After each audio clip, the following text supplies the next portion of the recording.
Welcome to episode 6 of the Southern Citizen Podcast. I'm your host, Hope Newsom Staples. On the show, we talk to those I love to call Southern citizens. To be a Southern citizen, you need to meet 2 requirements. Number 1, you have to call the American South your home. And number 2, you must be 75 years or older. While I was preparing for this particular episode, I visited the National World War II Museum website. The website states, "Every day, memories of World War II are disappearing from living history. The men and women who fought and won this great conflict are now in their 90s or older." According to the U.S. Department of Veterans Affairs statistics, 119,550 of the 16.4 million Americans who served in World War II are alive as of 2023. It is estimated that we are losing 131 World War II veterans each day.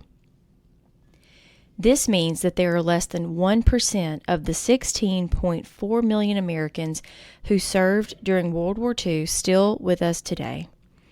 As of 2023, there are 911 World War II veterans living right here in the state of Mississippi. During today's episode, you will hear from one of those remaining World War II veterans. Mr. Burley Register will be celebrating his 102nd birthday in just a few days, and he and I sat down together at his dining room table where he shared stories from his life, including his military service during World War II. Along with Burley, you will hear questions and commentary from his granddaughter Renee, along with background commentary from his 3 children. The afternoon I spent talking with Mr. Burley was unforgettable. I will forever be grateful for his sacrifice and service to our country.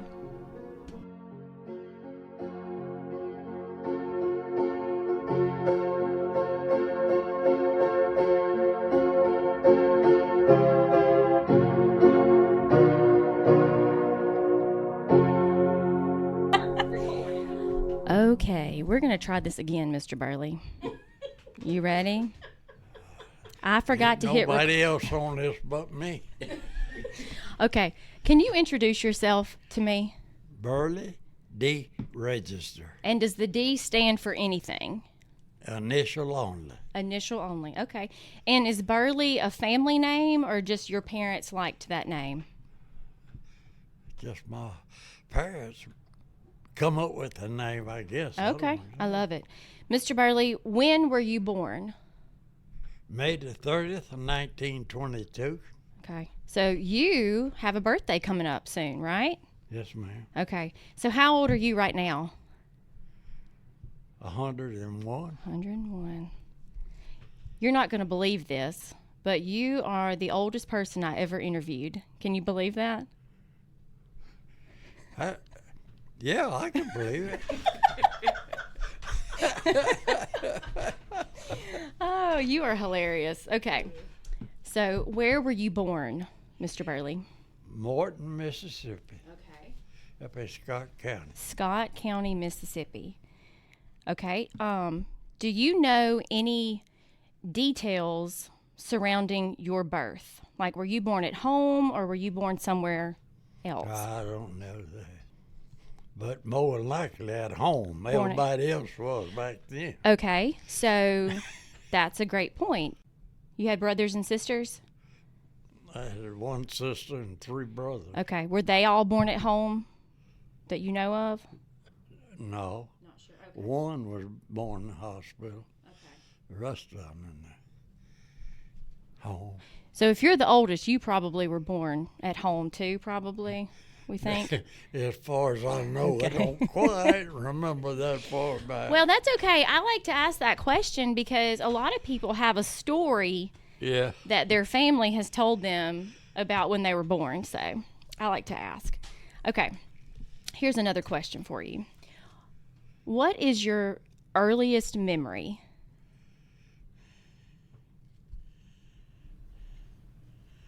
Honey, I don't know that. You can think of something. Like from your childhood, what's the first thing that you think of when you were little? Do you have a place that you think of being, or? Yeah, I remember my sister and myself walking to school. We walked better than a mile and went by a little store that was owned by a black man. Mm-hmm. And we stopped there every morning and bought us a stage plank for our lunch. And that stage plank then was about 3 times big as they are now and 4 times as good. Now, for people that don't know, what is a stage plank? It's a ginger-made flat cake with a icing on it. Okay. I think I've had one in the past. Patricia had bought one at the. It's kind of like a cookie, huh? Yeah, it is. It really is a cookie, but it was about 1 foot long and 6 inches wide. How much did it cost? A nickel. A nickel. Okay. And that was lunch every day? Every day. Okay. I love that. How far did you go in school, Mr. Burley? The 10th. The 10th grade? Yeah. Okay. And where did you go to school? Well, I went to Morton until I was in the 7th. Uh-huh. And then we moved out north to Forest, and I went to Ringo High School. So can you tell me about your childhood, about maybe your family? Well, my family lived on the Hillsbury Road, going out of Morton Okay. to Hillsbury. And up this lane, my grandpa lives on this place at the end of the lane. Uh-huh. And from there back to the road, there wasn't nothing but registers and in-laws. Okay. You don't want me to tell you how many that were. Tell us. How many? Oh, well, I had three aunts and 2 uncles that I really remember that. It was about 1/4 mile. So you were surrounded by family Yeah. growing up? Back then. You were the oldest of 5 siblings? Yeah. What kind of childhood did you have? Tough. Tough? Okay. How so? What do you mean, tough? Well, I had as good a child as most Yeah. of them did, Yes, sir. but it was rough. We didn't have nothing, didn't expect nothing. Mm-hmm. And but we can look back, really, compared to some, my mom and dad are good. We had a good family. Yes, sir. Did you guys live on a farm? Like, Partially. did you? My daddy worked sawmill all his life, but we worked out and lived out of town. We'd go back and forth, and we'd pea patch. Okay. Did he raise a lot of your food on your property? Yeah, no, we did that. What did y'all raise? What kind of animals? Cows. Cows.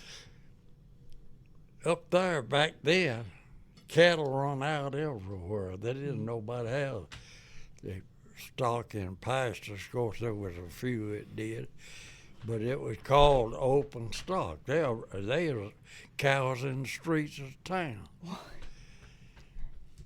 But that's all changed. How did you know whose cows belonged to who? They had a way of branding them, Okay. but it wasn't with a brand. They cut the ears, They notched their ears, not the ears. and everybody had like a specific notch. Yeah. I remember I was a crop off the right and splitting the left, I believe it. That was. I'll be looking for a cow like that, okay? Next time I'm in Morton, I'll be looking at all those cows' ears. Okay. Oh, that's all changed now. Ain't none of that no more.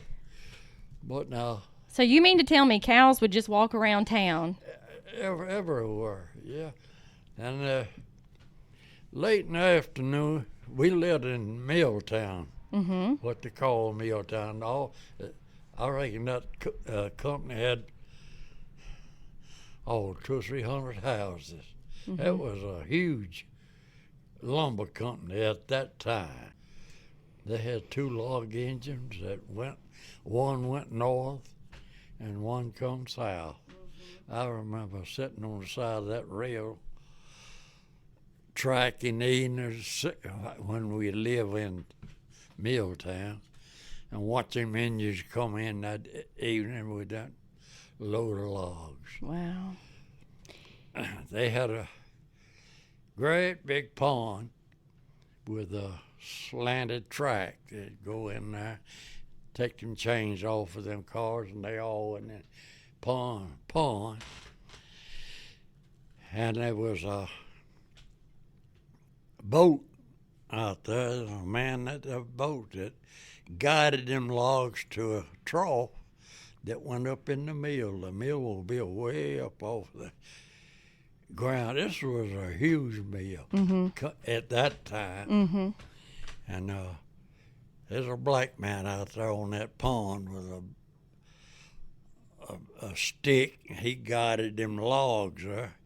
They had a chain that'd take it, carry it on up in the mill. All the lumber making was upstairs, and all the shaft work, belts and things was underneath. It's a pretty big outfit. Yeah, that is. So what did your dad do at the mill? At the mill, Uh-huh. he night watched sometimes. And I remember one time he worked in the mill up there, and there was 22 saws out there. That lumber came onto him. He's sitting up there in a little old box, and he had a start wheel with old levers pull them saws, and he cut that stuff off to the length it should be, trim the ends off of it. And I remember he night watched some. He worked just about all over that thing. Really? He worked there 25 years. 25 years. Now, do you happen to know what year your dad was born? My daddy was born. Do you know? No, I don't. Okay. I sure don't. What about your mama? No. Okay. What were their names? My daddy was Tobe Tobe? Register. Okay. But now that wasn't his real name. Well, what was his real name? He had 3 brothers. It was Tip, Tobe, and Jim. That wasn't neither one of them named. But everything they had was in that nickname. Their homes, their Social Security, everything was in the nicknames. Wow. Isn't that? What about your mama? What was her name? Nona, No. N-O-N-A. Nona. But no. Jones. Jones. Okay. And Yeah. they were both from Scott County? Yeah. Okay. Originally from Lee County, but she was from Scott too, mostly. Well, how come you to be here in Jones County? Well, now this is going to be a story, I can't wait. but now You skipping a lot of ground. Am I? Do I need to back up? yeah, Okay, well, you back up and then go from.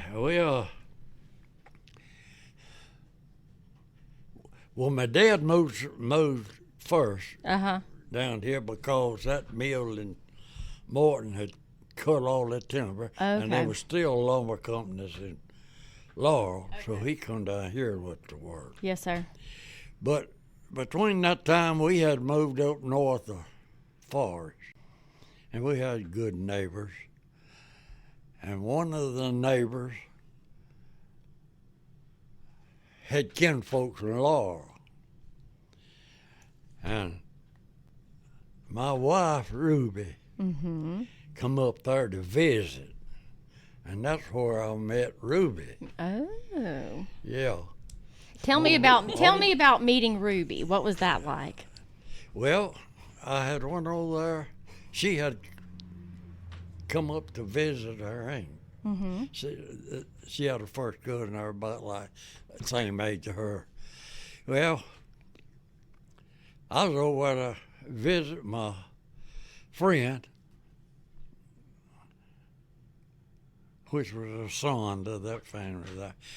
Well, he had a sister that had been over to a neighbor, and this first cousin from Laurel had visited. Well, I was out there with that Elton, the son, that lady that lived there, and her cousin come walking by. They had been to visit her. I told him, I said, she looked pretty good.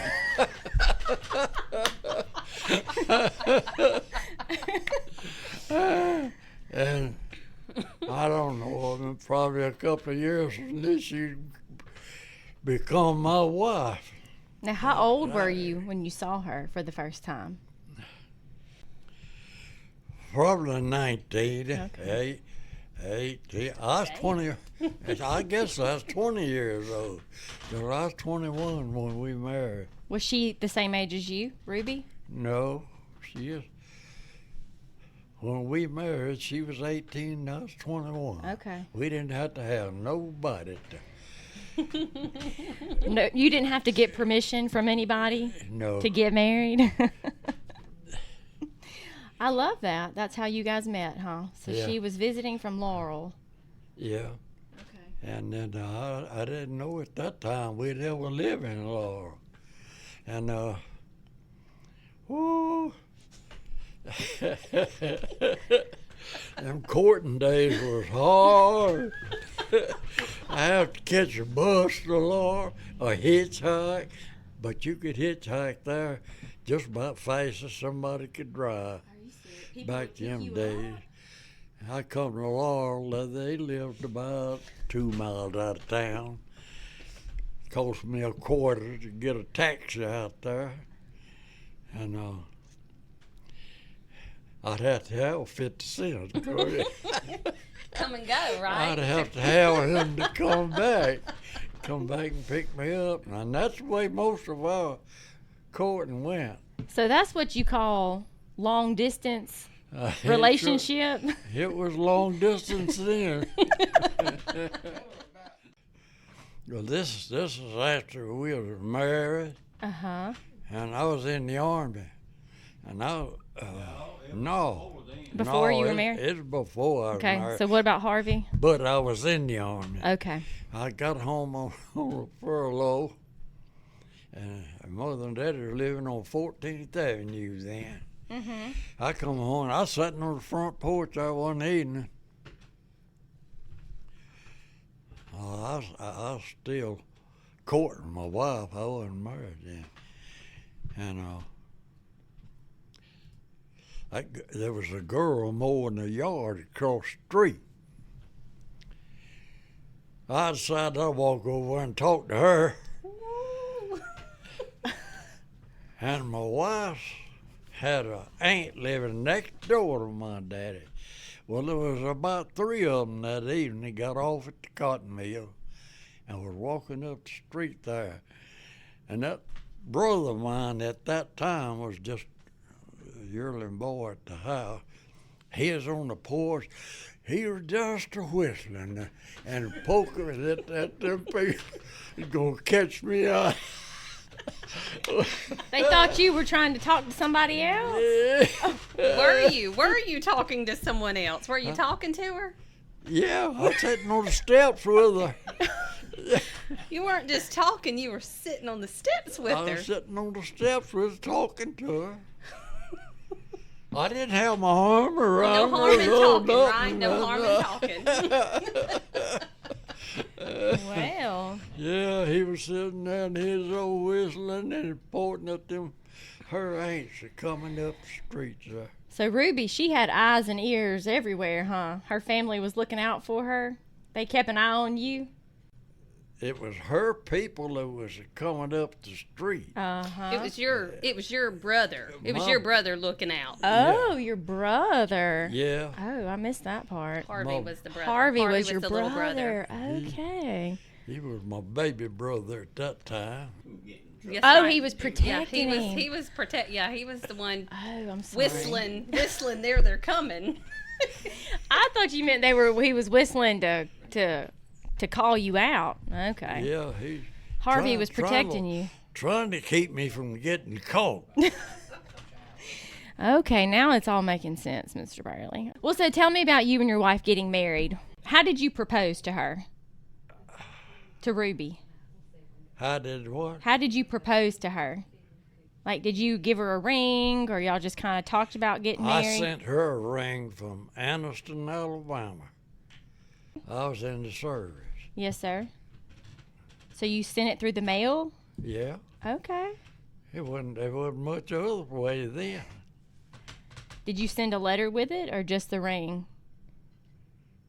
I don't know. Okay. Had you already discussed it, Daddy? Had y'all already talked about getting married? I don't know. Y'all want to know too much.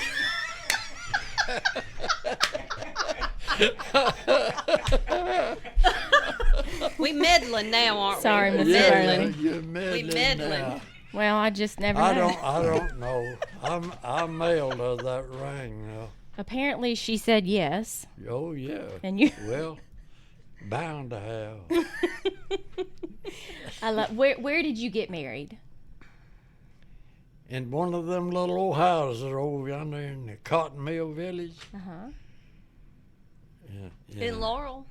Yeah. In Laurel. Okay, in Jones County. Okay. At the preacher's house. Okay, at the at the preacher's house.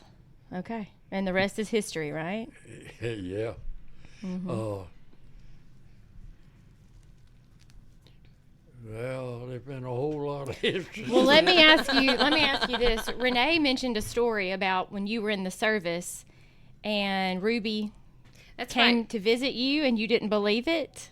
Didn't she show up, Papa? Remember that story you told me? Is this after you got married and you were stationed somewhere in Wisconsin? And somebody, your sergeant or somebody said, your wife is here. And you were just like, "That's not my wife." Tell that story. What happened? Okay, there. We was fixing to ship overseas, we thought. So my wife had got to be good friends with a lady up at Noctapeta. Her husband in the same company as I was in. So they decided to come visit us. Mm-hmm. Well, we all had agreed on it and everything, but then time come in and we were going to ship out. So we thought we told them not to come. They had already planned to visit, and as far as we knew, we'd done let them know that we was going to ship out, then not to come up there. Well, we went to bed one night. CQ under my bed, it was Heather Boswell. Said, "Burley, your wife's down there in the day room." I said, "Lord God, what am I going to do with her?" And him. And he went over and woke old Boswell up. Hey, we got dressed and went down there with him. Kind of scolded him a little bit, but we're glad to see him. So it wasn't too long before daylight, and them buses start running well, they had already started as they caught the bus and come to the day room. And they went on. We stayed down till chow time. We had to go be at Burley, and they went on and got a room at Toma, Wisconsin. And we got to spend a few nights with them. They called that shipment all off. We didn't go nowhere, and we got a furlough while they was there. So we come back home together. I remember we left up there. I believe that was in May, and everything is still cold. Nothing put out, and we was on the train up there around Macon, Mississippi, when we got to where we could daylight enough to see, and everything was so pretty and green. That was springtime overnight. That was a good feeling. But Ruby made I believe, 3 trips. I spent 13 months at Wisconsin. This little old country girl stayed scared to death from the time she left Laurel till she got to Toma, Wisconsin. So she went 3 times to see you? Yeah. Wow. Yeah. The biggest problem was had to change train stations in Chicago. That would be tough for me to do. I would be tough, me scared to too. do Yeah, that. She had to change and said had to get a cab. She said them the biggest old nasty looking people driving them taxis. That's why she was so feisty later in life, huh? I don't know. She came here like that. Ruby came here feisty. Well, she had a mind of her own. She did not share it. Did she keep you straight? She thought she did. She made you put that tobacco up, didn't she? Oh, yeah. What about that? Finally. What's that all about? It taken a long time. What'd she tell you? You had to quit it? No, I was supposed to done quit it a bunch of times. And I made it all right as long as I was going to work every day. I chewed my tobacco while I was at work. And I retired. That just changed life altogether. I was at home all the time. Now, I didn't want to agitate her when I was chewing tobacco, so I'd wait till I was outside mowing or something. I walked out the back door one day, went out there on the carport, had me a chew tobacco. Well, I guess she knew what I was going to do. Well, when she was turning that corner, that made me so mad it looked like blue lightning run out of my... That's the only time I ever had a desire to hit her, but I did. I almost done it. And I said, Lord, what has almost happened to us? I walked back in the kitchen there, and when I went by the trash box back there, I threw that canister back in that trash can. I went on to the kitchen sink and washed my mouth out, and there ain't been another piece of tobacco in my mouth. I love that story too. That's what you call cold turkey? Huh? I said that's what you call cold turkey? I reckon it was. I don't know. I don't know if there was a turkey involved. You were done.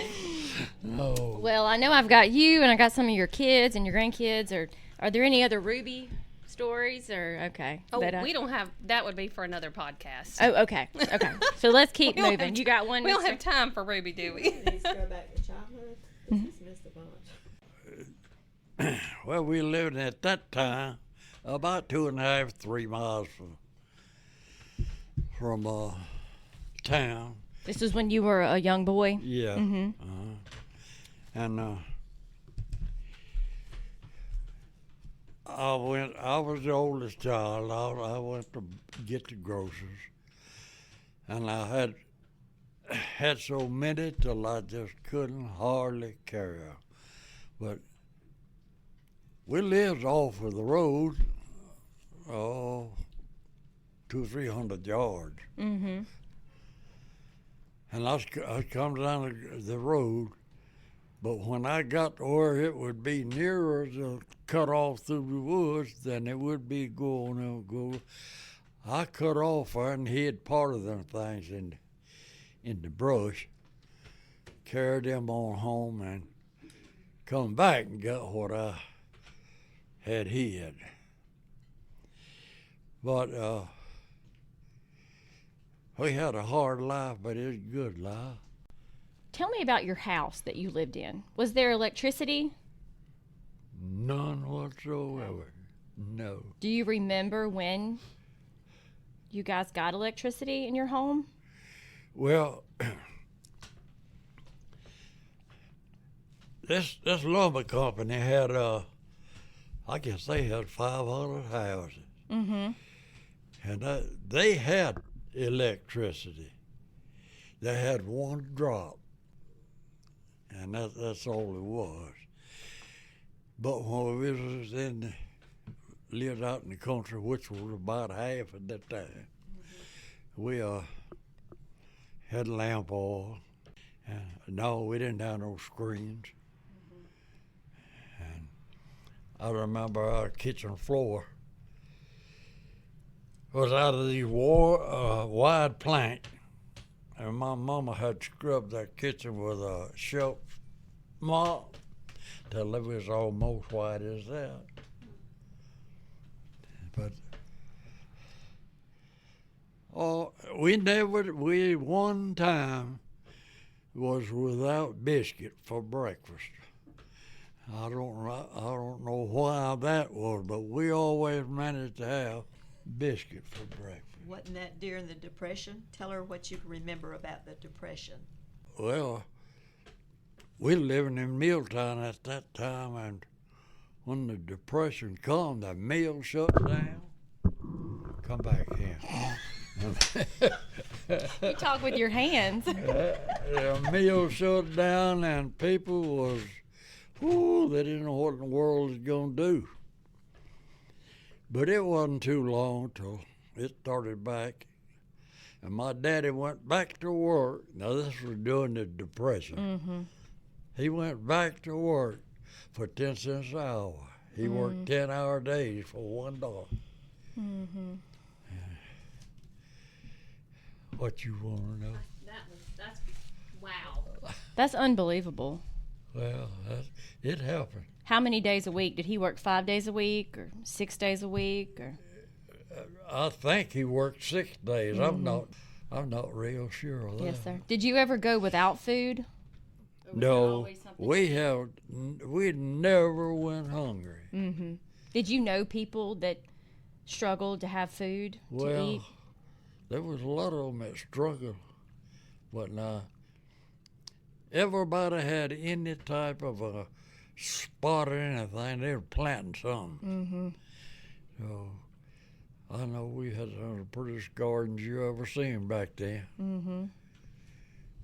Did you have enough to share with people, or did y'all need all of it for your Well, family? We usually would put up and share, and if people, everybody shared, most everybody did. Did your mama can food? From the time it come available till it was ended. Mm-hmm.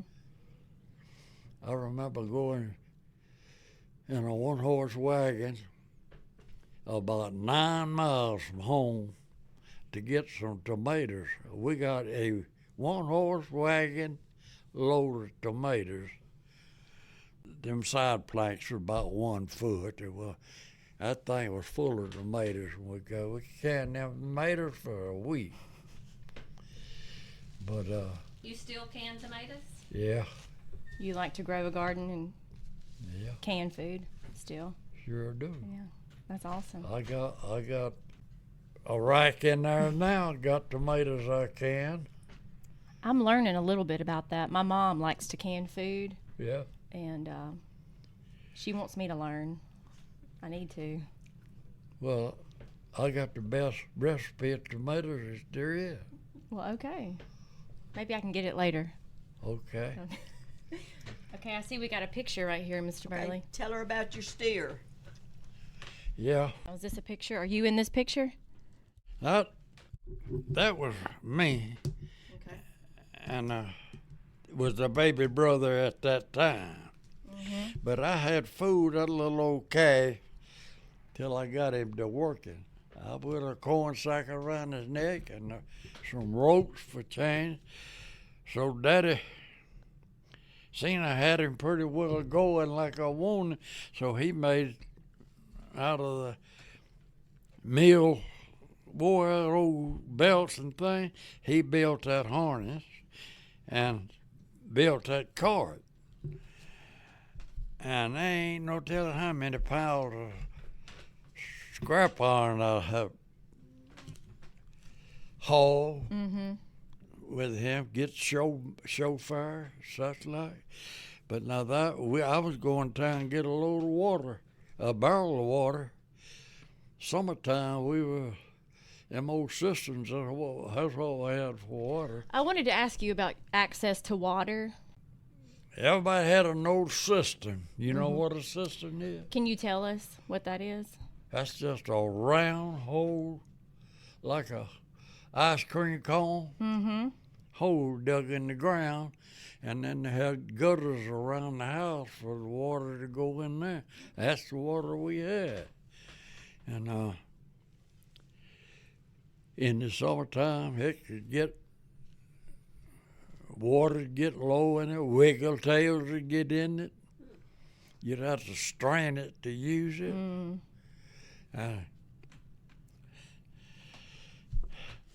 That yearling did so well, we thought me and my brother thought we'd get us another one and double do it, but Daddy got us a yoke.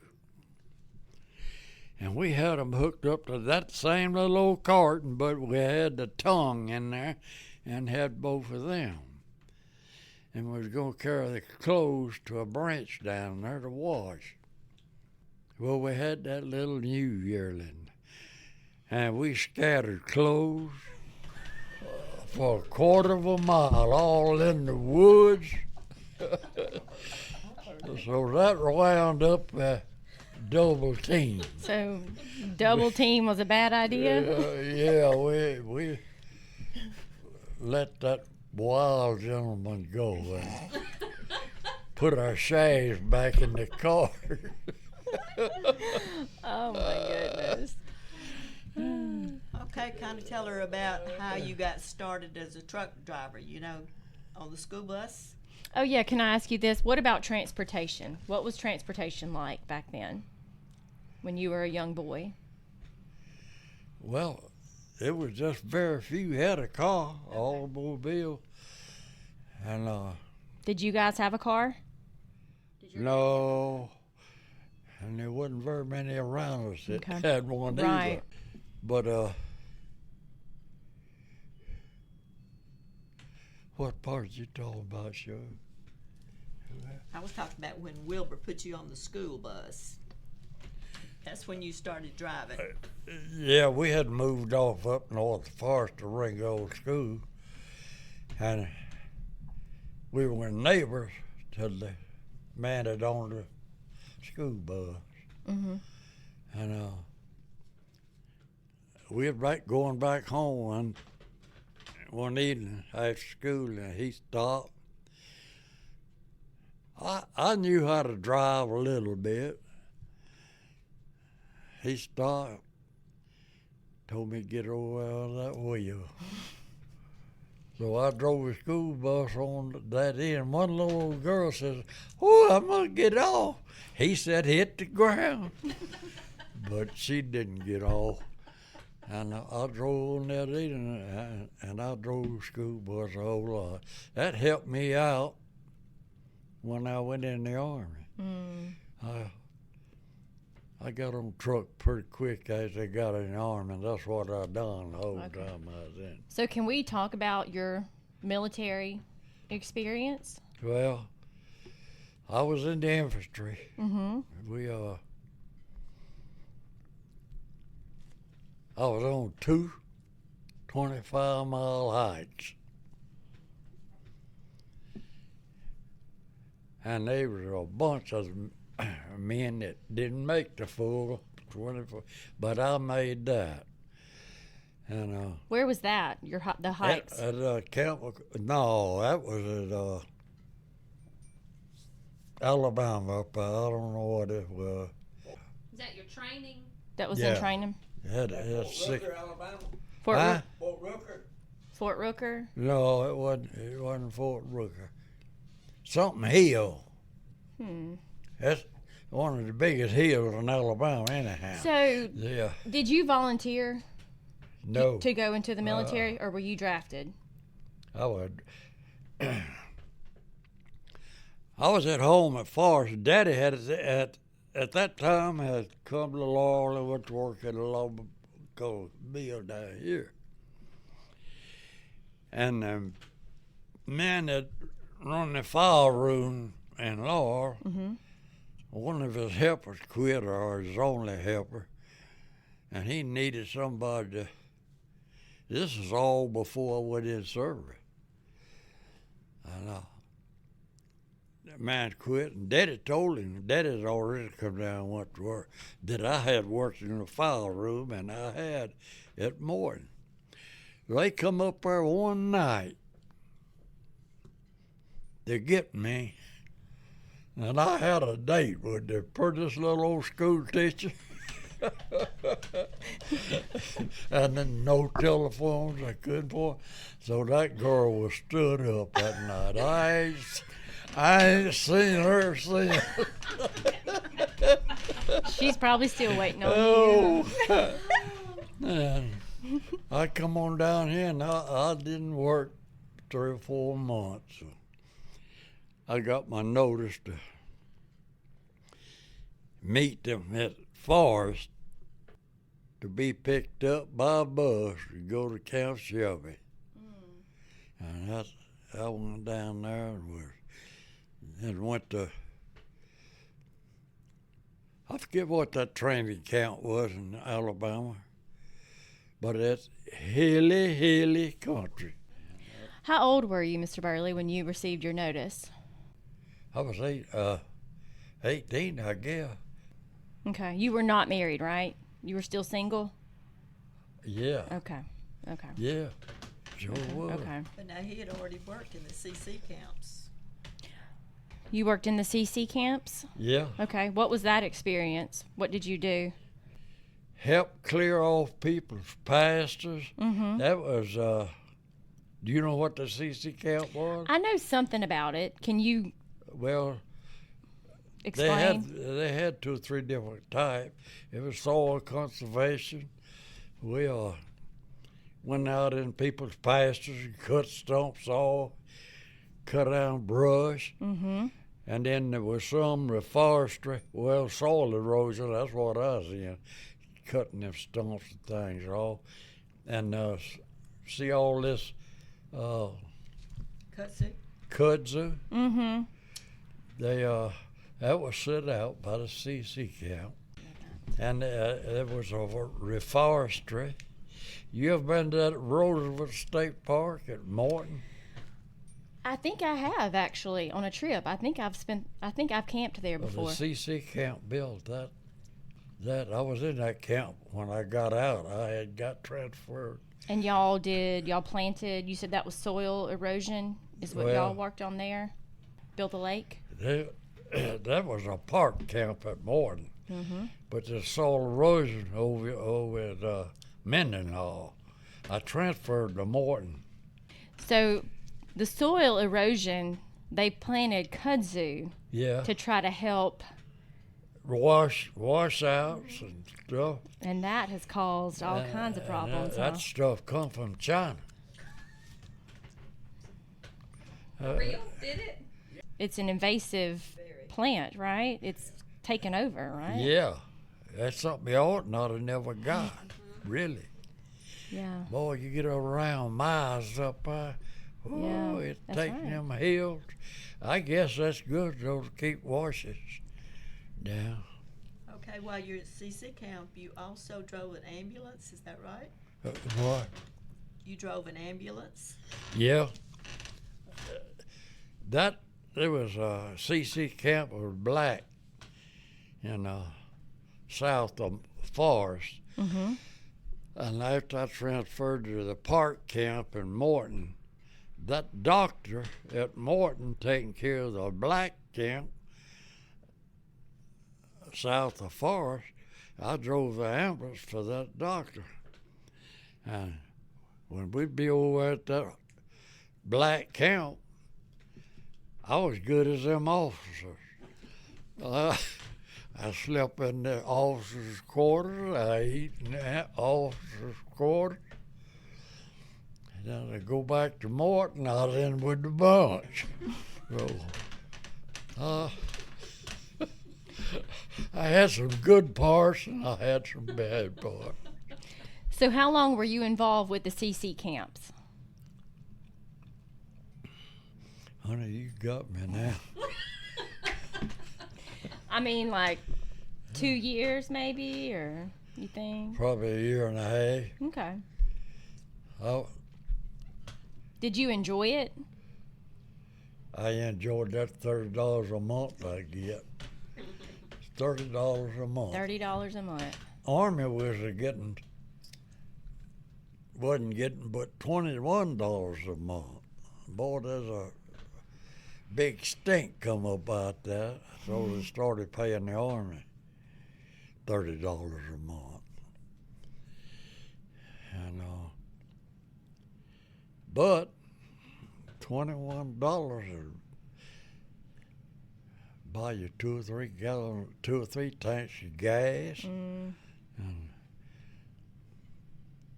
I don't know what all. Could you save any money? Could you save that money, or was that just enough to I live didn't know on? what saving money was. I spend that stuff. That's okay. That is okay. Oh my goodness. Well, anything else about the CC camps that you remember? Did you have any good friends that you made, or not? I made some that didn't know that I made them. I know me and I didn't have no friends outside of Mendenhall. That's where CC camp was, Mendenhall. Mm-hmm. And I remember one night, me and another boy, them beds in a row on both sides. You got your aisle down between you. We taking a piece of wire and put it across that floor. There'd be someone going half drunk that night. We know. And boy, we like got in trouble about that. Just falling all over the cow. Oh, you were up to no good. Okay. That's all That's all you got to say bad about that? stuff. All the bad stuff. I love it. So at what point did you and Ruby get married during your, was it after the CC camp work? Oh, yeah, I was in the Army. Okay, so you went from the CC camp and then you... I went into civilian life for a while Okay. before I went in the Army. When did you and Ruby get married? I was in the Army when Ruby and me got married. So how old were you when you entered the service, when you entered the Army? Well, I was 21 when I got married. I went in the Army when I was 20, I guess. Okay, so that all kind of happened Yeah. close together. I was 21 while I was in. I had to be to get married. Mm-hmm. What were you doing when you found out you were going to have to leave for the war? I was in the file room at a sawmill. And that's when you got your notice. Yeah, sure was. How did that happen? Like, what was that experience? You were in the file room. I got a card from Forest. They had my registration and everything in Forest. But I got a call from up there to be at the bus station at Forest. That came to the mail? Yeah, Okay. and I had to go up there to get on that bus. So who came and got you down here from the file room to go up there? My daddy. Your daddy. He had already he already worked it down here. So had your daddy checked the mail? I'm just trying to figure out how. So something arrived in the mail in Forest. Yeah, my notice went Forest. Okay, but where were you when the notice? You were down here. Lord. So who came and got you, or did they just call you and tell you to come up back to Forest? You think? Honey, you got me stalled now. She's asking way too many questions, isn't she? Hey, guess what? That's okay. I'm just trying to get some details. So I mean, I really don't remember. that's okay. I just was curious if you had. I tell you, them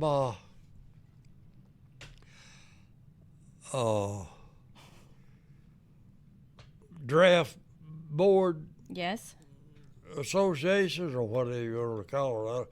It was draft boards in every city, Mm-hmm.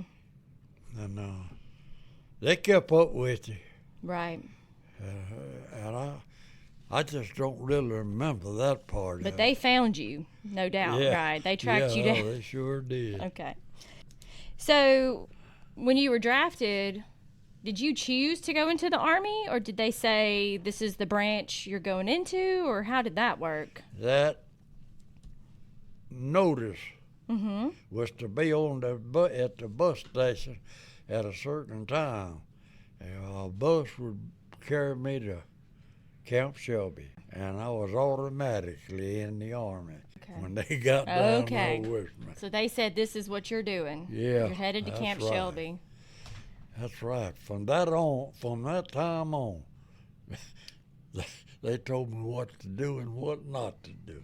Do you know what year that was that you were drafted? I don't know. Okay. Yeah, 40, 41.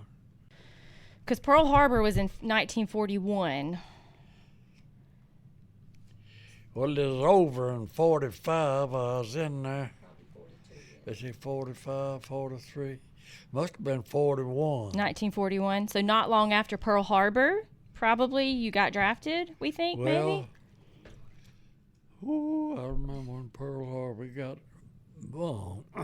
You do remember that? Oh, yeah. Tell us about Yeah. that. Well, they got us all in a day room up there. I was at the CC camps at that time. Mm-hmm. They called on a meeting, got all the day room, and told us about that the Japs bombing Pearl Harbor, and Roosevelt had declared war on Right. Germany and Yeah. Japan.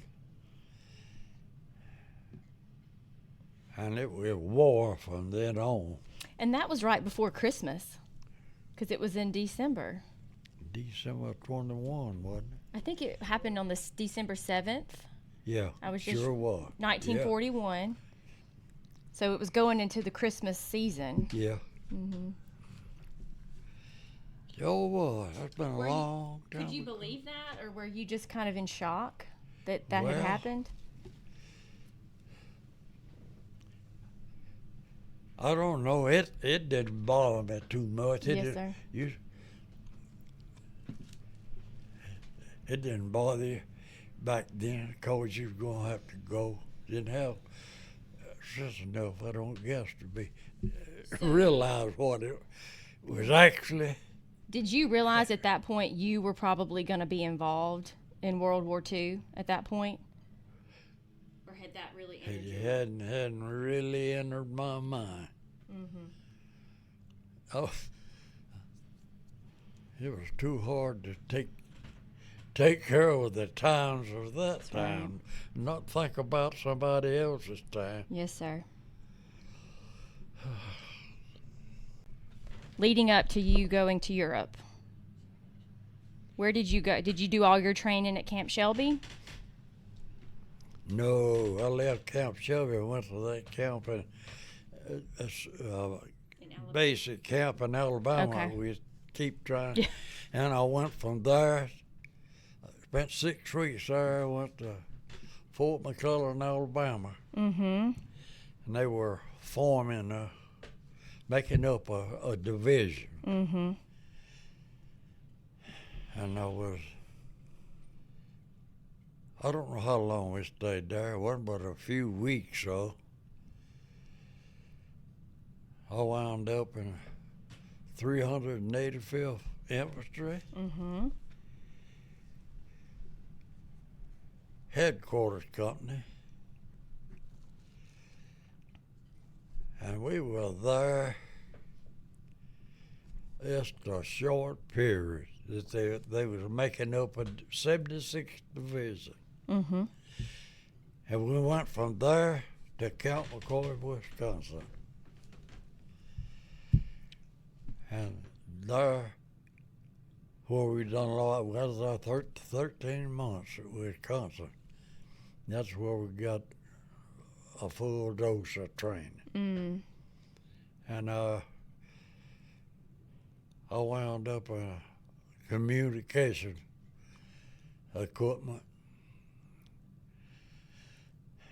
And was driving a wire jeep. Mm-hmm. What does that mean? What's a wire jeep? There was 3 wire jeeps to the company. Mm-hmm. They had a mount of rolls of telephone wire and quarter-mile roll Mm-hmm. and half-mile roll. And there was a rack on the back of them jeeps that fit, and they rolled out that wire, making telephone lines from regimental headquarters to the front line. There was 3 companies, Uh-huh. and they had a crew, 3 crews, went to A, B, and C. And that went on, I don't know, maybe 6 months. There was 1 2.5 ton truck, and I wanted that truck so bad. I was driving the Jeep, and the old boy was pretty bad. It was on that truck. He'd keep it bent up, skinned up, in trouble all the time. And I don't know what happened to him, but I finally got that truck. Mm-hmm. And boy, that was next to my wife. I'm telling you right now. Did you give that truck a name? Huh? Did you name that truck? No, I didn't. My truck. Oh, no. Where was all this happening? Where were you? Camp McCoy, Wisconsin. Okay, you were still. This is still Yeah, training. we went from okay. Fort Meade, Maryland to Wisconsin. Okay. We made up a division at Okay. Fort Meade, Maryland. So everything we're still talking about is part of your training time. Okay. Yeah. Okay. And I finally got on that truck, like I said, and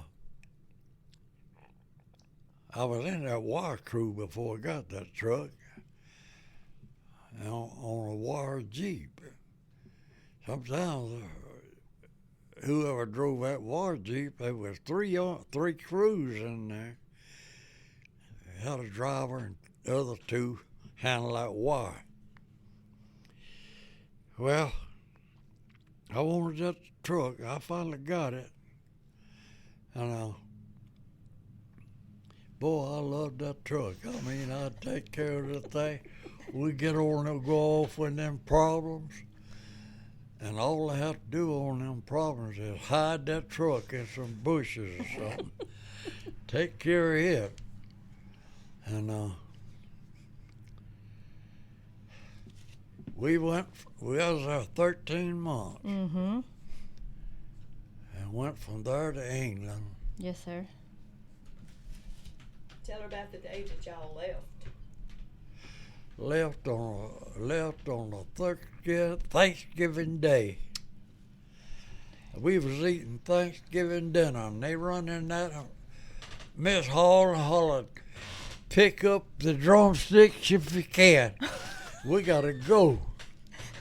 And this would have been 1944, probably?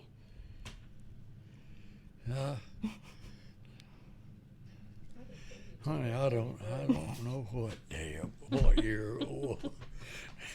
I was hanging on that duffel bag. Had your drumstick? I know. Yeah. Told us to pick up them drumsticks. We had to go. Well, we carried that, get that old duffel bag. Everything you had's in that duffel bag. Went down there and I seen them soldiers going upside that ship on them ladders. Stairways, looked like ladders. Boy, you hate to get in that thing. There was 40 ships in that convoy. And that water got so rough going over there that it'd get you up on top of one of them waves and you could see all of them, and it'd drop you down to where you couldn't see nothing but water. We was on that 13 days. And the hallways that you go to the mess hall or anywhere, people had vomit on all of them. That was so sickening. Woo! I never did get that sick, but I didn't want nothing to eat. No. And I saw they taking some of them fellas off on a stretcher. It was bad. So it took 13 days to get from the 13 days. U.S. to England. Yeah. Okay. Hampton, England. Hampton, England. On what ship? What ship was it? USS Sea Isle. Sea Isle? Okay. It was made at Pascagoula. Really? Yeah. Okay. At the shipyard? Yeah. Okay. Sea It Isle. was a small ship. How many men do you know? Do you know how many? On that ship, 1,500. And there was a group of y'all, or it was multiple ships traveling at one time, you said? Yeah, there were 5 ships in there loaded with soldiers. About 1,500. They carried that. All of them carried the division, I guess, which was 15,000. But there were 500 on that boat that I was on. Wow. 500? 500. Okay. No, you Oh, said 15. 1,500. 1,500 maybe? 1,500 on it. It was small. Had you ever been on a boat like that before? No. Like, were you prepared in any way for that experience? No. Not for that. And I wouldn't be now. Honey, that was a bad trip. But at least you didn't throw up. I mean, No, I'm actually I very didn't, impressed. But there's a lot of them that did. It was so sick. They carried some of them off on a stretcher. You said earlier in this Yeah. interview you were It's- strong. Yeah, you told me you were strong earlier. It's South England there. So what happened once you got to Hampton, England? What was next? We unloaded on England, Uh-huh. and we stayed on some of them huge hotels and things that was on the English Canal. What is that?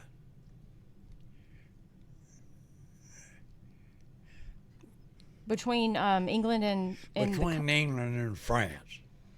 the English Channel? English Channel. Yeah. You were on that side over there? And we stayed in those buildings during peacetime. It's just like the coast of Gulfport down there. And them fine homes.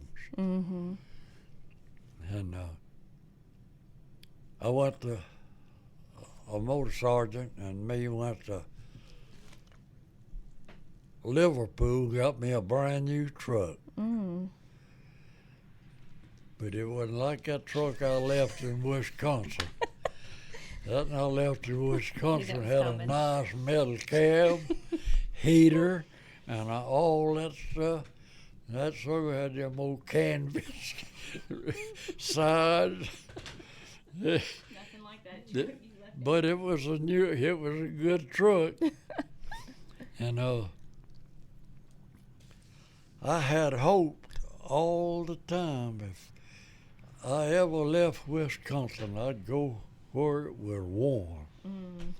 Well, I had went to Liverpool, got that truck, and I believe the next day they started loading all of us on something to cross that English Channel. So they had Navy people to load this stuff. I didn't have to drive it on there or nothing.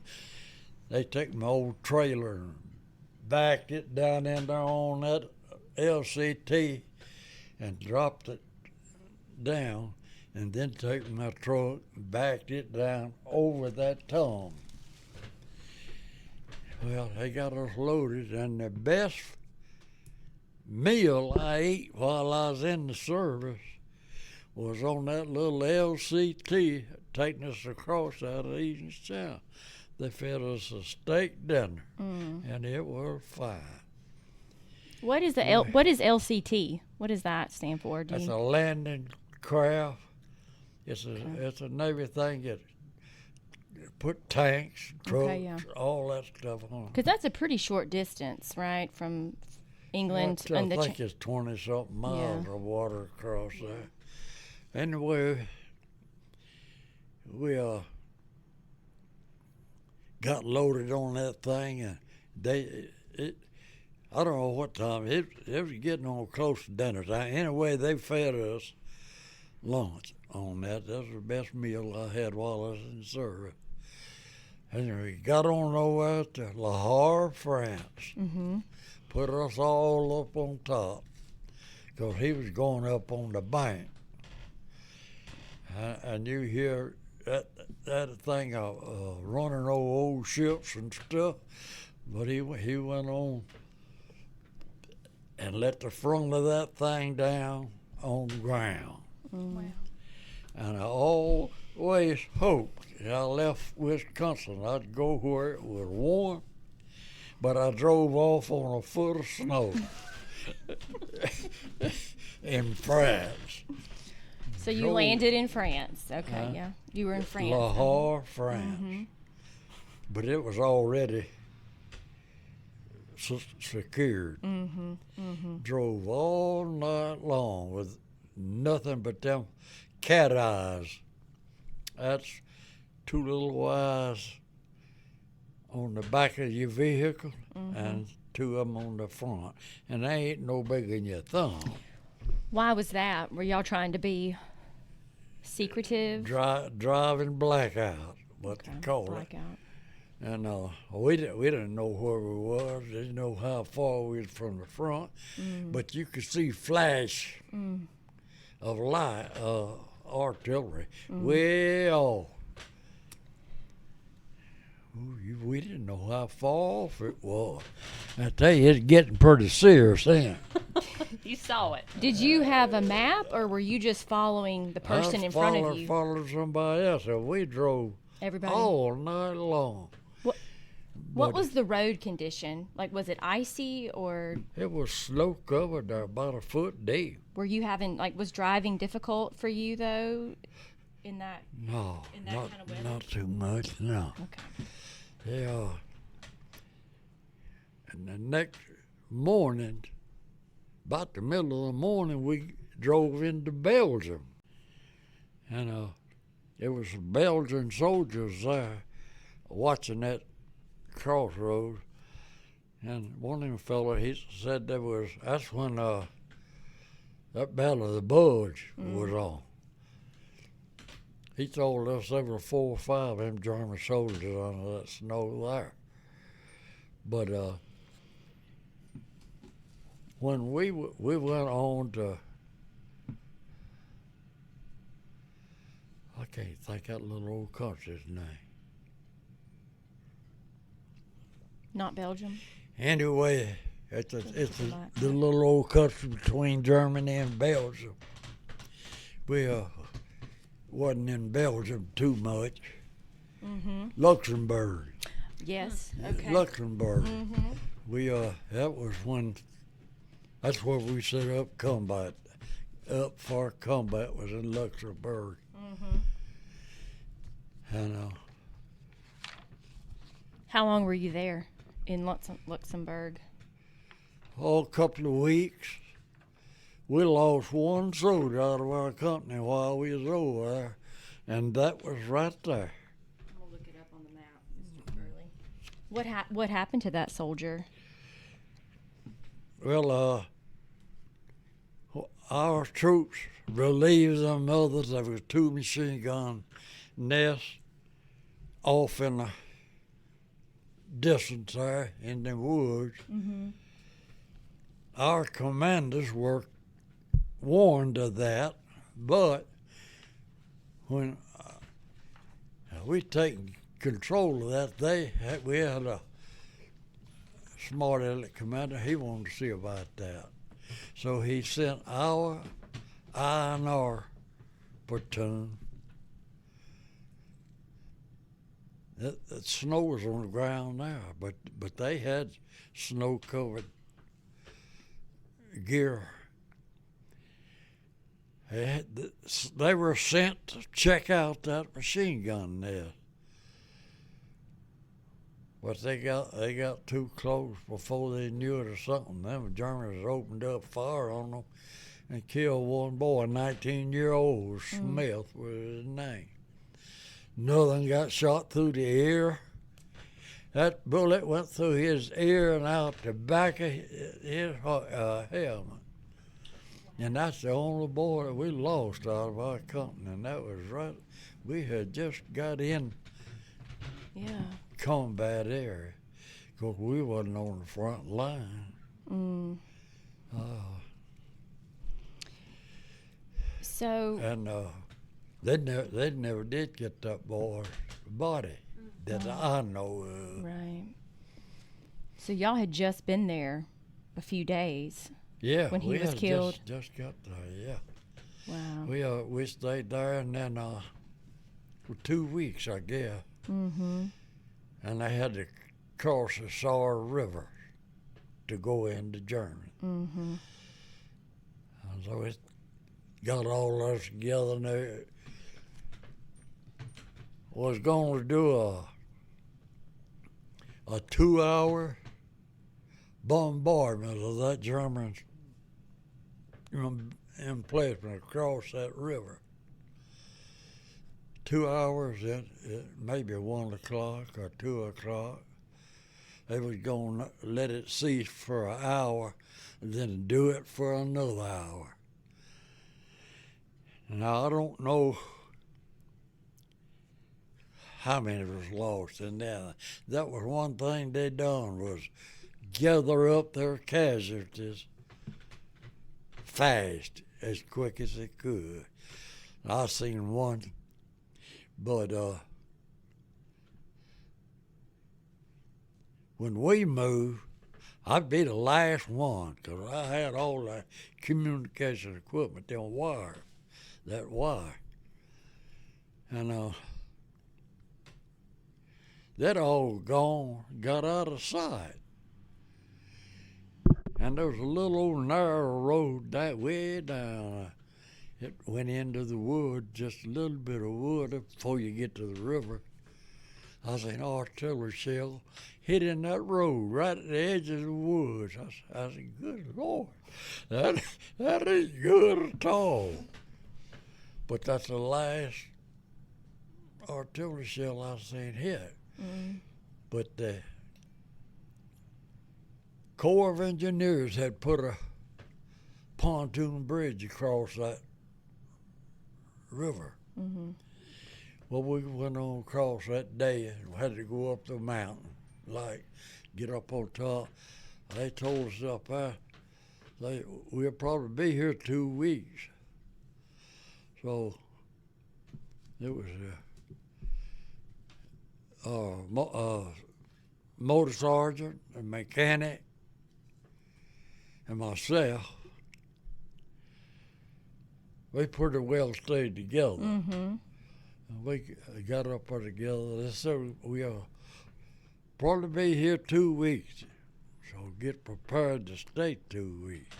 Oh, we dug us a big old hole there, cut some few timbers, put on it, throw dirt on left a little hole gate to go down in there, and we had to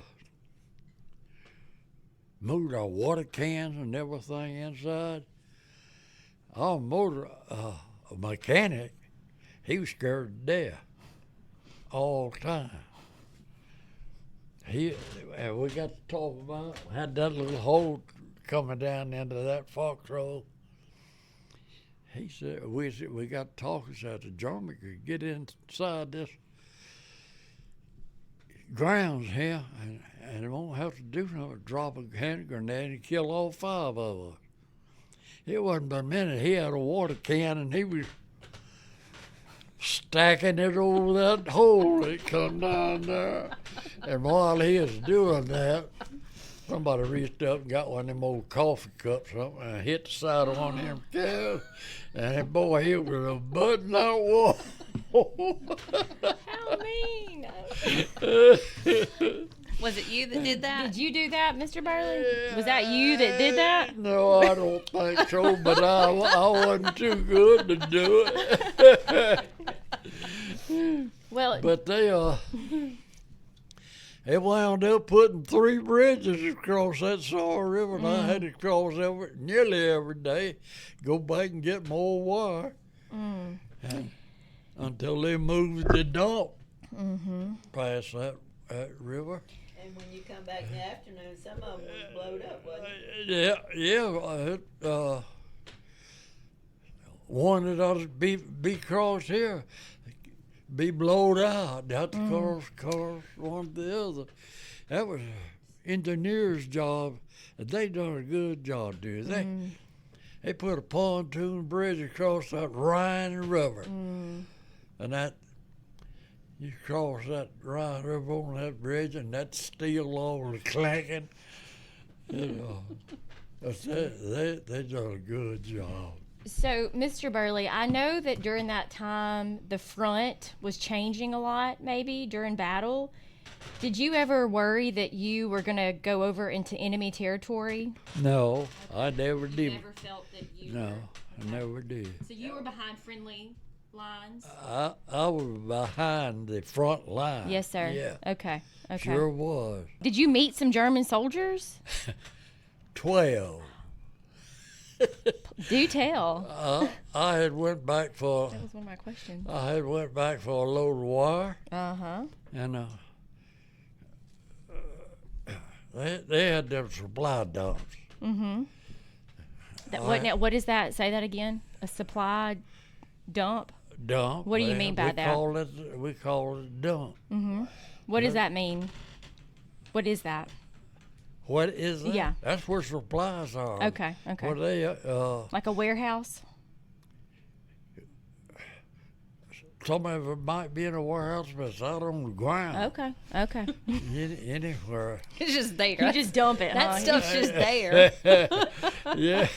You know, some people, I don't know all these terms, so you're teaching me a lot, you know? Yeah. Well, you don't want to be taught no more. That's I'm getting you off topic. Tell me about these German soldiers. So, what happened? I went back to get a load of wire. Now, sometimes I by myself. I was supposed to have a assistant driver. Right. But we had a company commander that he kept my assistant driver is an orderly. He had to have everything. Just like he was at home.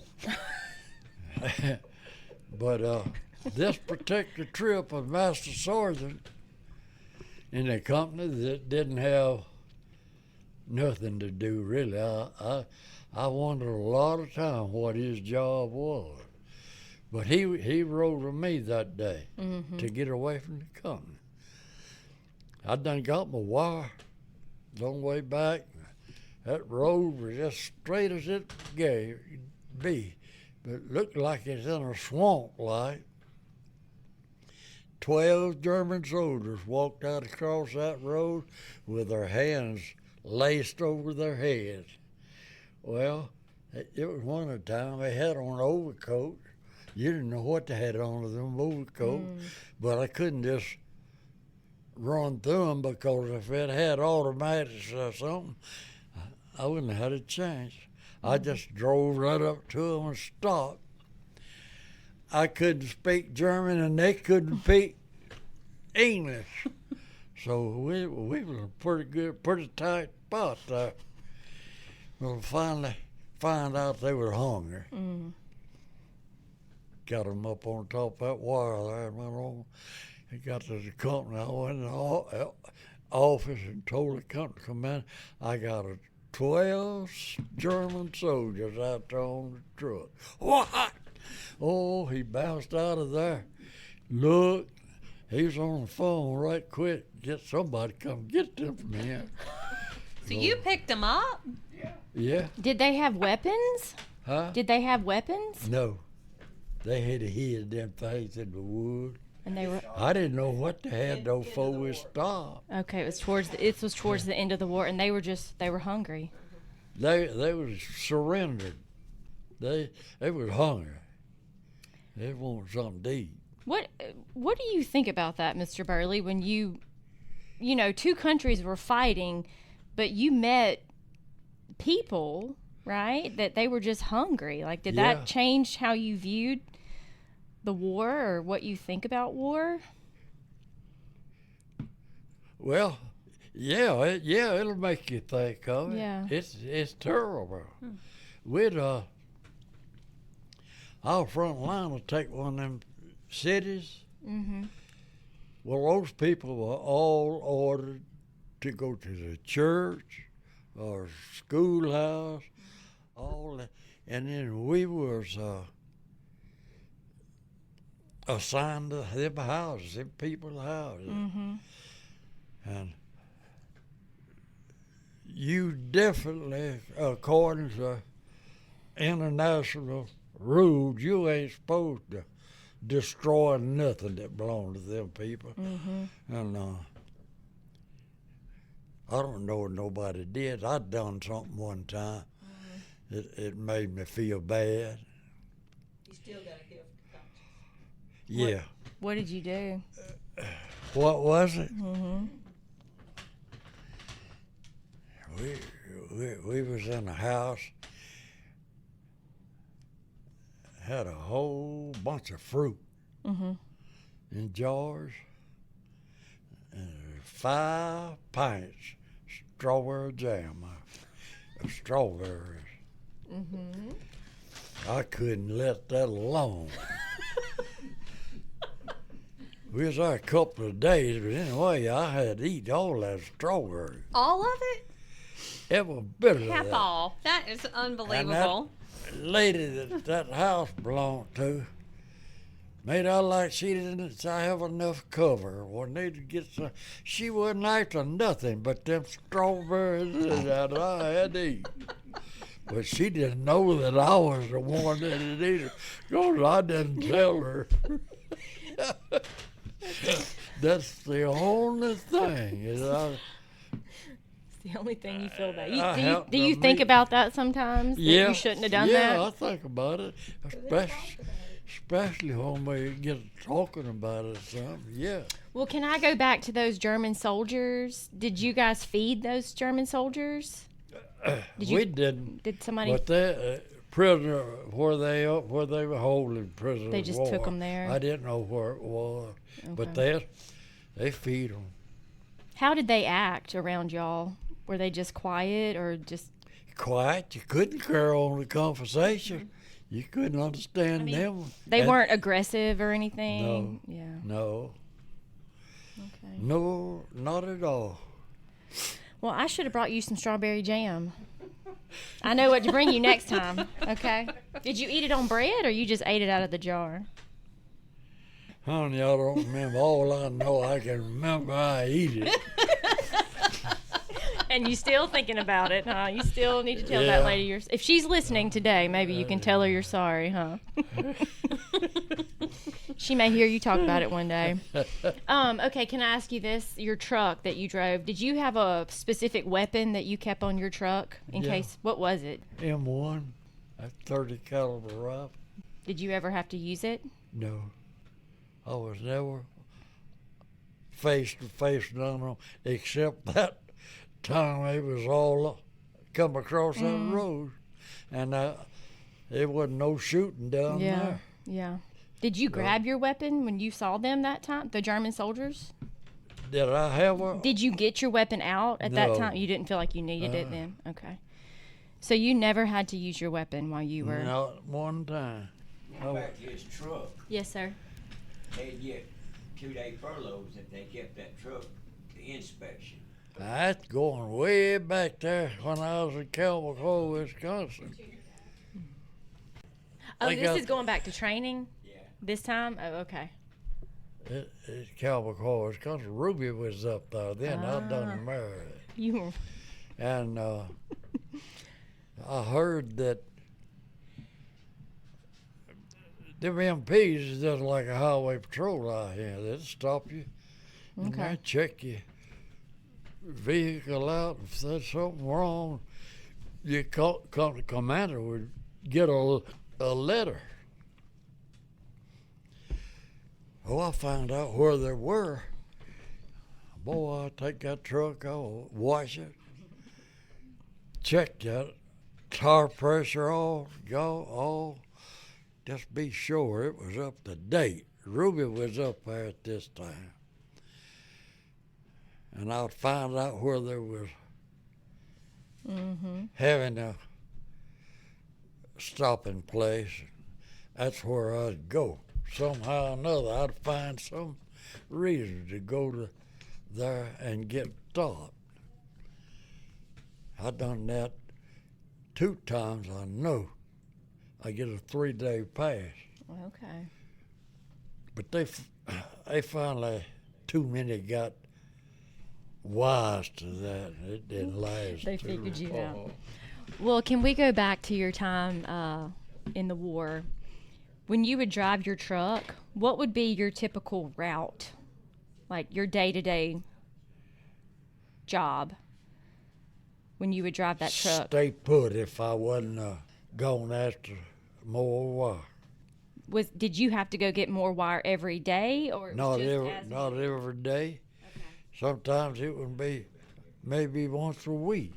Okay. Then I may have to go How far? Of 2 days straight. how far of a journey was it to go pick the wire up and come back? It might be 3 miles and it might be 25. Okay. Okay. It just depended on where the. Depending on how they move up. Uh-huh.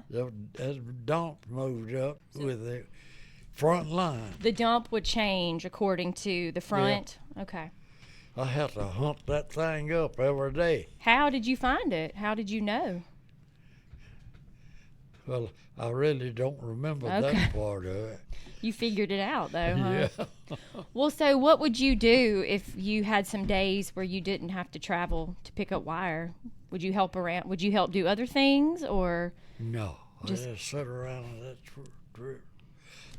After I got overseas, Yes, sir. didn't do nothing. Okay. All I done was take care of that truck. Okay. That was your primary Yeah. responsibility. Sure was. Okay. All right. I'm marking off questions that I have.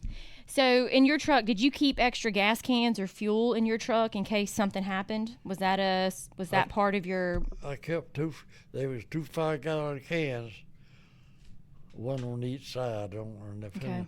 and a gas truck would come every day or every other day or something. Mm-hmm.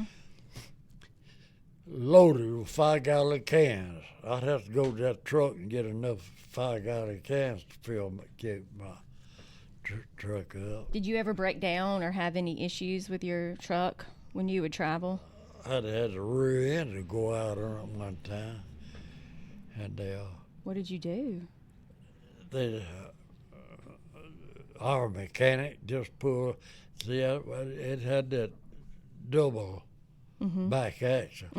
They just pulled that axle out and throwed it up in the back, and I don't know, week or 2, Yeah.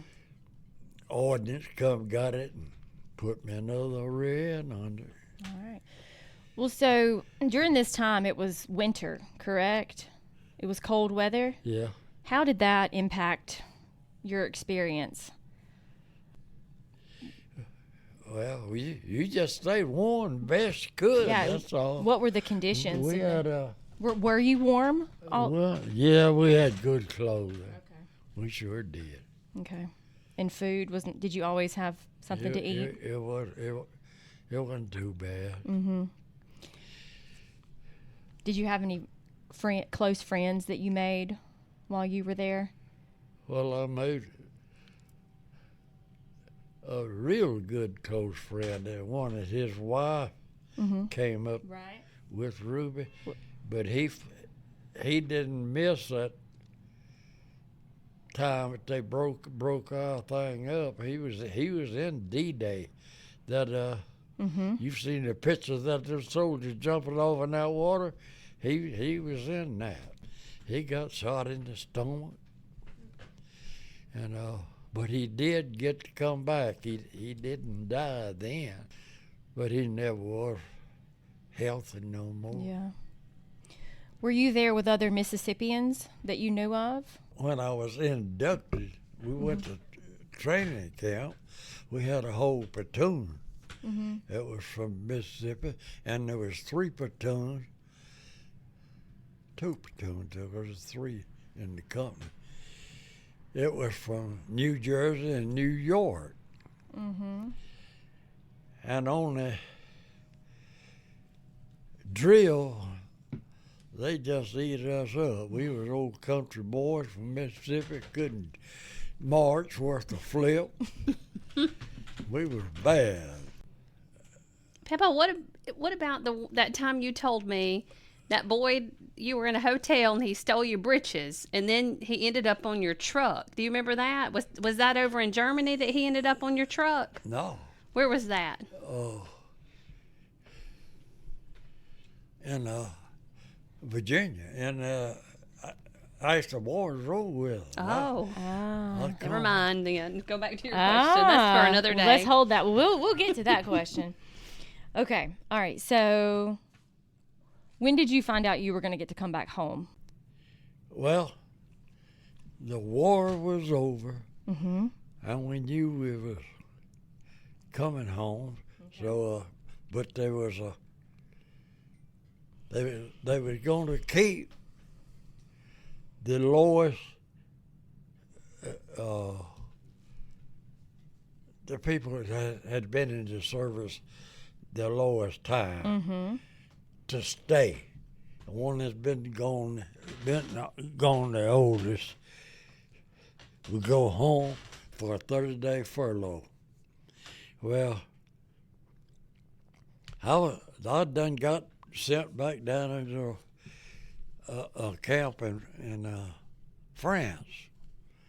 I was on my way home for a 30-day furlough and then go to the Pacific. But the war was over while I was there in Japan. We said, oh, Lord, now we the lowest point, man, they'll leave us here. But they said that Queen Mary was already docked for this group I was in, so they was going to bring us on home. Wow. And by the time I got home, they was giving us a 30-day furlough. Now, am I supposed to be telling this now? Is this that story about that boy that stole your britches that time? Go for it. Do it. Okay, go for it. All right. That's one I had. We, You don't know this story? I have. He told me this one of the last times we were together. Do tell. well, while I went to Wisconsin before I was drafted and worked in a ball bearing plant, and the house I was renting in was 3 stories, and it is just one man to the room. I come up missing my dress pants. And that boy across the room, the door was open, and I seen my pants in there in his closet on the floor. So I went down there and told the man that owned the boarding place. Oh, he run him off. Well, Now this is before I went into service. But after I come out of service, So you had been to Europe and back. and been to Germany and back, got on a train in Shelby and went to Fort Jackson, South Carolina.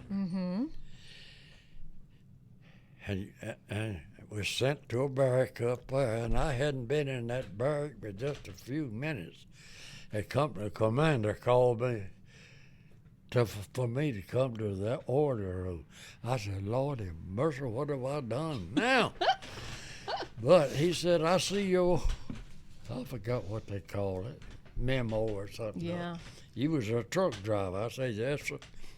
He said, well, go to the motor pool, get a truck, go to the depot and get a load of soldiers and a duffel bag.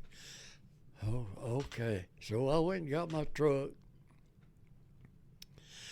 went to pick them boys up and down at the depot, and the first one I seen was the boy that stole my pants in Connecticut. I love that story. I done made about, I don't know how many miles since that happened. Very well. But I didn't say nothing to him. He might have needed those pants, Mr. Burley. Yeah, way back he when. could have had them clean. You just never know, right? No, You just never know. you just never know. Wow. Well, I'm trying to look to see if I have any more specific questions about the war. Did you have anything, Renee, about his? She done hurt the dog. He had something good to say about our army, I guess. Tell him about the morgue, Daddy. The what? The morgue, Oh. how they treated the German dead as good as they did our American. Okay, so tell us about that one. Respect. Okay. There was a This- barn, right, Papa? Didn't you tell me about a barn one time that you saw? This is Where are we at? Where are we at this point? what was that little country? Luxembourg. That was Luxembourg. We had that was when we was first in the combat there. There was a big barn across the road from where we was set up. There's a lot of traffic in and out, and I wanted to see what was over there. Well, it was a morgue. There's American soldiers on one side and the German soldiers on the other. And they were getting them dressed up, getting the dog tags and all. That was one of the major things, really, was to keep that dog tag. But now they was treating, it was the American soldiers that was taking care of that, and they was treating the German dead just like they was the American. That dog tag was a must. I mean, in training, when you first go in, you might meet an officer, and he'd stop and ask you what your dog tag number was. It's 346129118. That's yours, huh? That or mine. Mr. I'll never forget that. Can you say that one more time? What was your dog tag number? 3461291. Wow. That's amazing.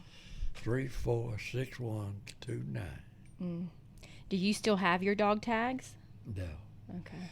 Hey, they might be in yonder drawer. You don't need them though, huh? You know. Huh? I don't know if we have them or not. I don't know if they are or not. I don't want no part of that war. I never, yeah. I don't blame you. It just never did.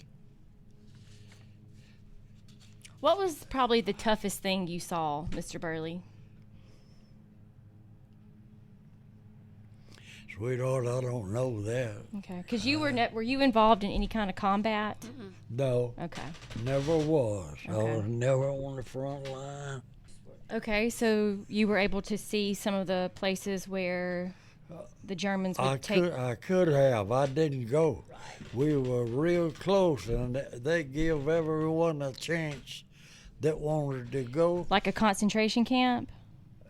to that. Actually, where they Okay. where Okay, all like those Jews were. like gas. Yes, sir. Well, I didn't want to go, and I'm glad I didn't, Yes, because the ones that went come back said there was an awful smell you couldn't get rid of. Yeah. I was glad I didn't That's go. good, Papa. That's probably good. Well, we were real close to that when the war was over. That right close to Czechoslovakian border. You what? No, that made me cry. I think you were wise to do that, Mr. Burley. You probably protected yourself Yeah. by not Yeah. doing that. I didn't want. I don't want to see that. No. Sure didn't. Were there any moments in the war for you that were sort of like a turning point, maybe, that maybe you grew up a little bit more, or you feel like you I was realized? growing up every day. Yeah, yeah. You know, sometimes we have these things happen in our lives, and we think, okay, this is the moment that.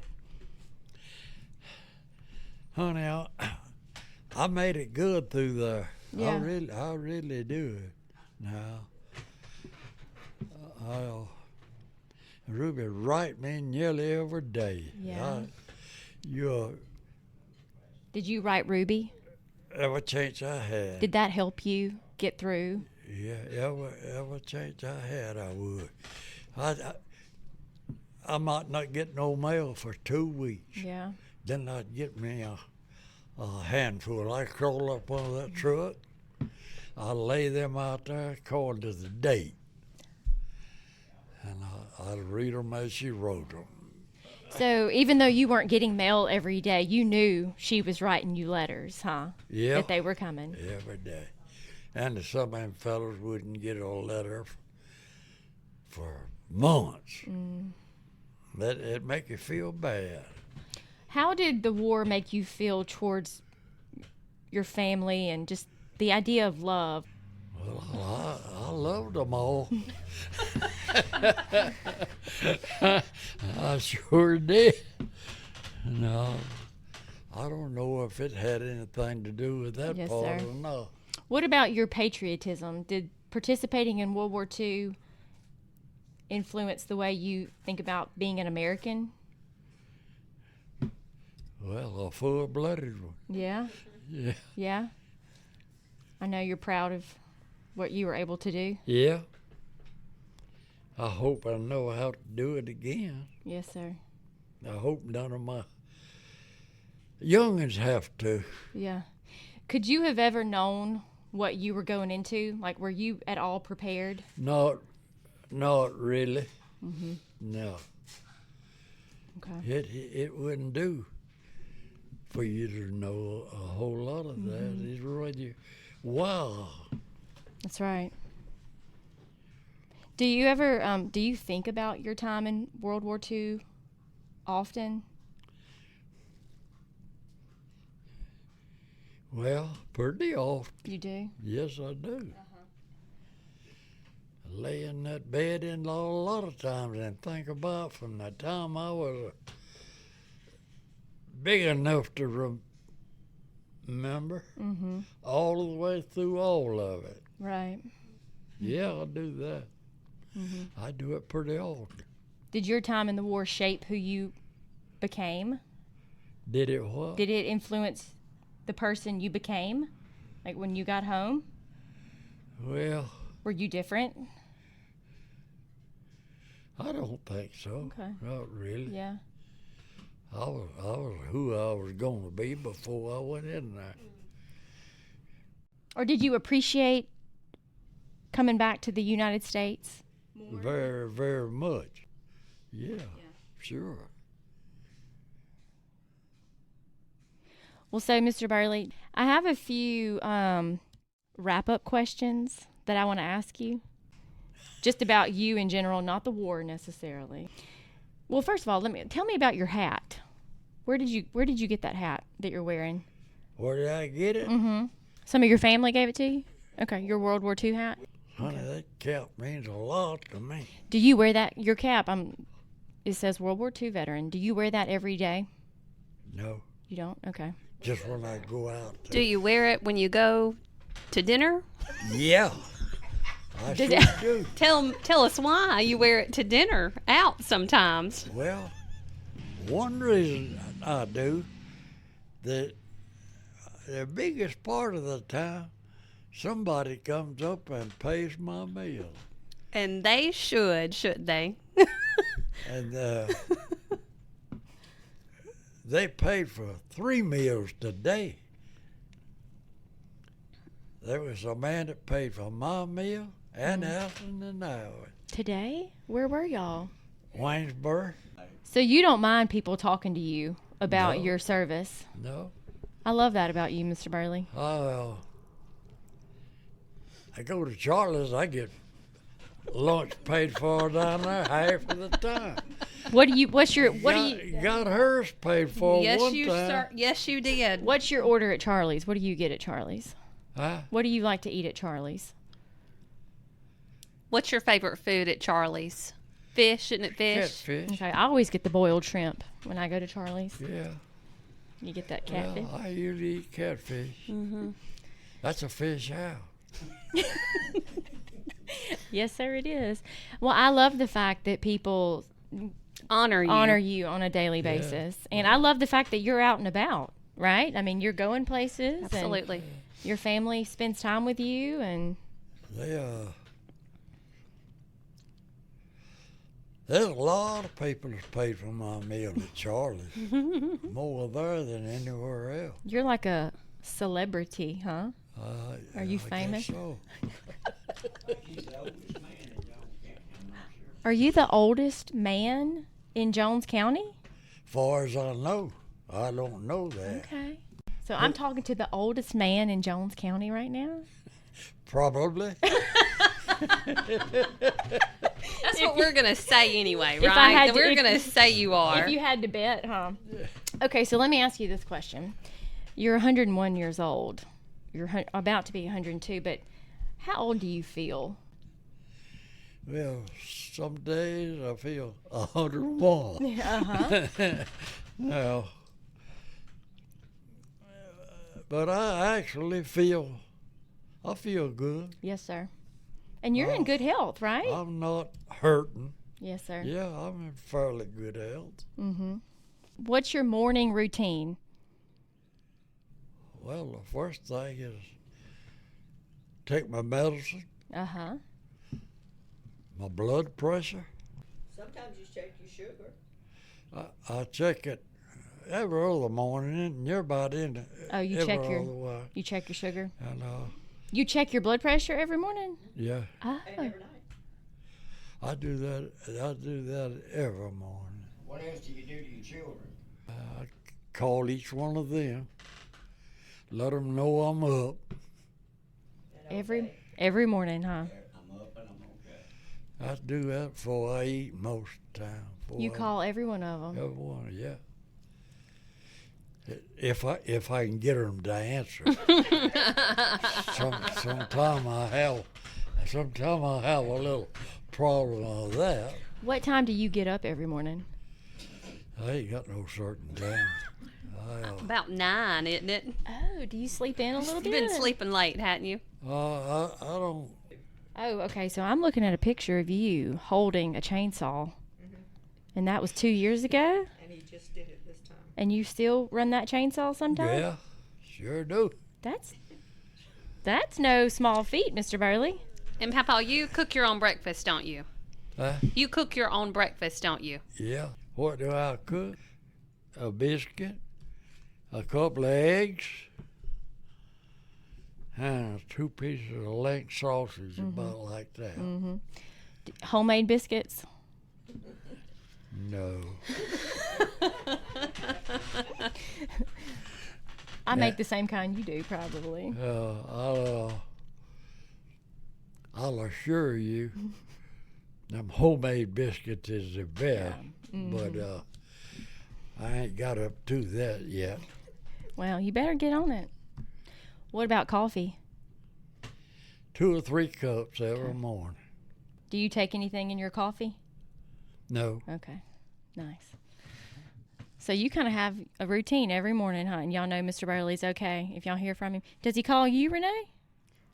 No, no.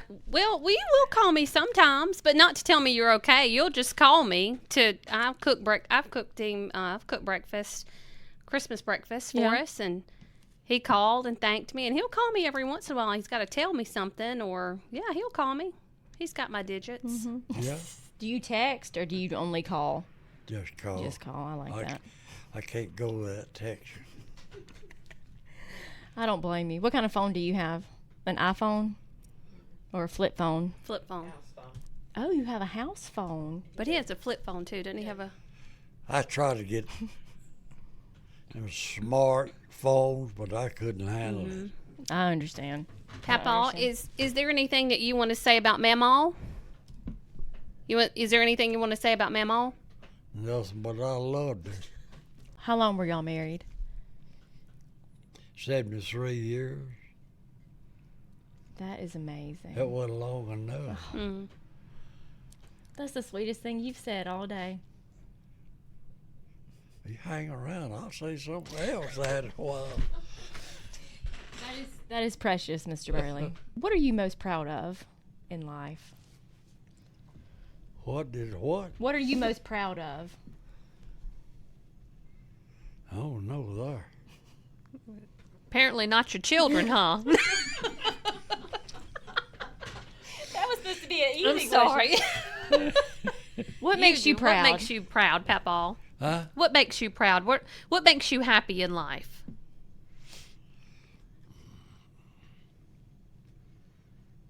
Well, having the life that I had, I guess. It was good. Yeah. But you have 3 children. How many? And I don't know the numbers. 3 children, grandchildren, and 6 grandchildren. Then you have how many great grandchildren? About that. And then there's some great greats. Wow. 3 great greats. 2 on the way. That's pretty amazing. Yeah, a pretty good crowd. Pretty good. They ain't been long. We had one of them birthday. Mm-hmm. There was a good crowd there. But you're very proud of your family. Yeah, for the biggest part. Mm-hmm. I know, right?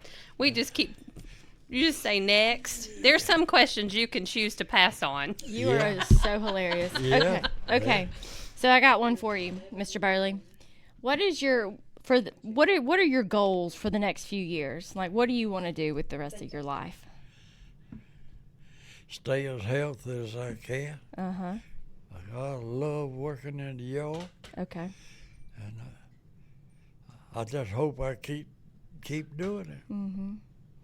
Well, You're still growing some vegetables too, aren't you?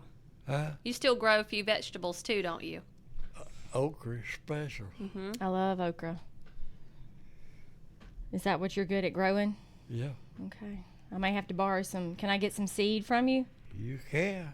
I heard you have some very special okra seed. Yeah. You want some? Maybe. You about got in trouble with that, didn't you?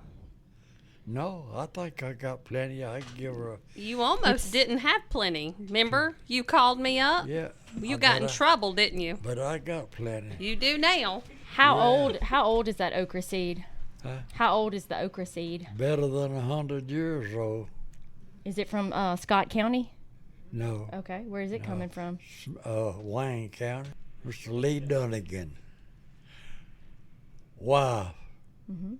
was from Wayne County, and that's where the seed comes from. Okay. Well, I may have to get some after our talk, if you don't mind.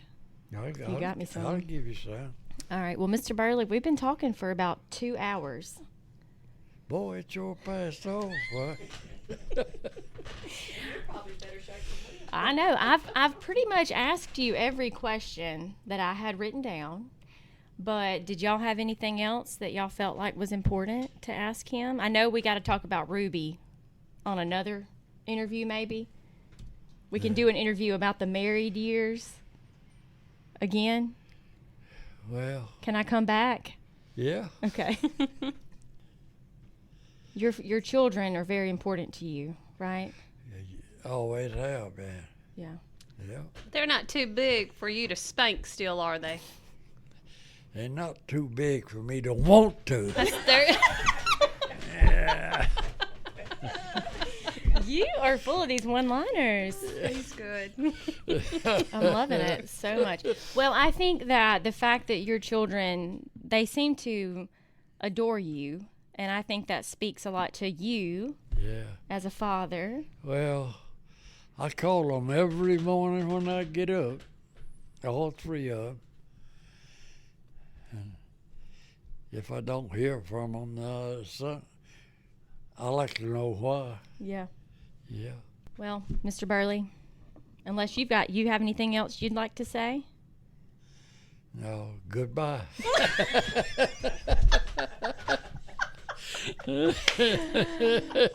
Well, it goes without saying, but thank you for your service to our country. You're welcome. There are countless people I know that would love to Yeah. shake your hand, hug your neck, Yeah. buy your meal, Yeah.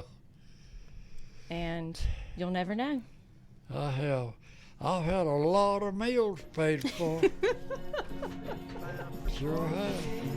Okay, well, I'm going to turn it off now, okay? Okay. All right, Mr. Burley.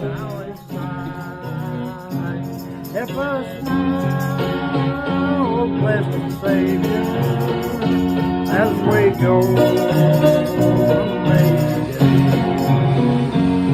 God, let us fail or stumble as we go on our way. Lead us on, Lord Jesus, for that happy home high. Hide us in thy blood so precious.